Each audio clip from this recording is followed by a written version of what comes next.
whatever happens, kahit na hindi ganun kakondisyon si Casimero na magpakita, sigurado ako mananalo siya. Let's just put that in there. Pero ang nakakabilib, ang nakakatuwa at talaga namang mamamangha ka sa charisma, and hindi natin pwedeng tanggalin yan sa kasikatan pa rin ni Casimero, kahit na umano yung mga laban niya, inaasar po na sinasabi na 5 na yan. 5 tune-up fight, sunod-sunod na tune-up fight na daw yung laban ni General Casimero.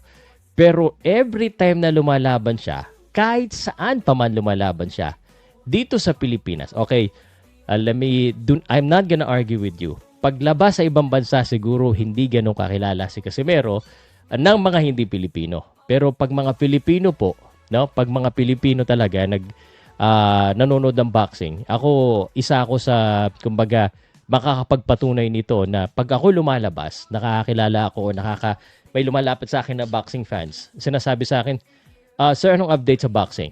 Tatanungin ko kagad dyan, I'm just gonna joke around, sinong boxingero ang gusto mong update? Si Casimero, sir. So bakit ganon ang mga Filipino na kahit ang kalaban ni Casimero ay magbobote, ang kalaban niya ay hindi niya ka-level, ito pa rin ang pinag-uusapan. 'Di ba? Parang nakakatuwa 'yon in a way na dahil iba talaga yung charisma, kahit na alam ko maraming galit, maraming mali din na ginawa si Casimero, and isa ako sa nag-criticize kay Casimero dahil ang dami naman talagang kamot ulo na pasikat, na maling mga sinabi online, lalo na yung kanyang kapatid, which is katotohanan. Pero dito po kasi, ako nandito para magbigay sa inyo ng katotohanan, para magbigay sa inyo ng kumbaga objective. So, yung iba kasi tatawagin kang bias kasi ayan ka na naman, Sir Pao, magsasabi ka na naman ng masama kay Casimero. Negative kay Casimero. Yes, I agree. But ito po yung katotohanan eh.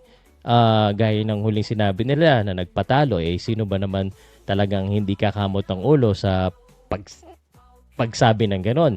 So, yun po ang sinasabi ko, talagang mapapakamot ulo. At gaya na sinabi ko na hindi uubra talaga si Jason Casimero lang.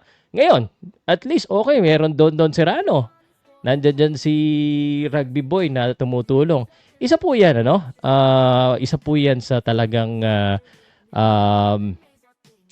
pinag-uusapan ng mga Filipino. So, si Casimero, kahit na hindi magaling ang kalaban, talagang interesado pa rin ng mga tao.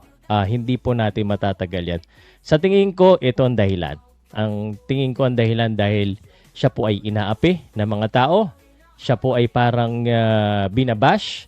At ang mga Filipino kasi, hindi naman lahat talaga ganun ka-educated sa nangyayari sa boxing, yung business ng boxing.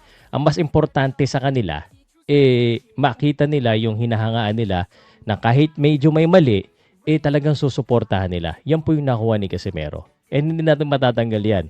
Ako, tanggap ko na pag nagsasabi ako ng negative, talagang mababash ako ng mga tao. Pero ako, sa akin, gusto ko rin malaman yun na ganun talaga din ako. Wala kasi akong, wala akong isang kinakampihan. Ang kinakampihan ko yung katotohanan. Ang kinakampihan ko yung objective. Pero Casimero, hindi natin mawawala, talagang ibang klase yung kanyang charisma. Na whether you hate him or you love him, you are gonna watch him. Do you guys agree with me with that? Okay? So, again, ako po ay para sa boxing. Hindi po ako para kay Manny lang, hindi po ako para kay Casimero, hindi po ako para kay Kenneth Luber. Sa lahat po, sinusuportahan po natin. Kung tama, tama. Kung mali, mali. Alright, I wanna move on. May nagtanong din kanina dyan.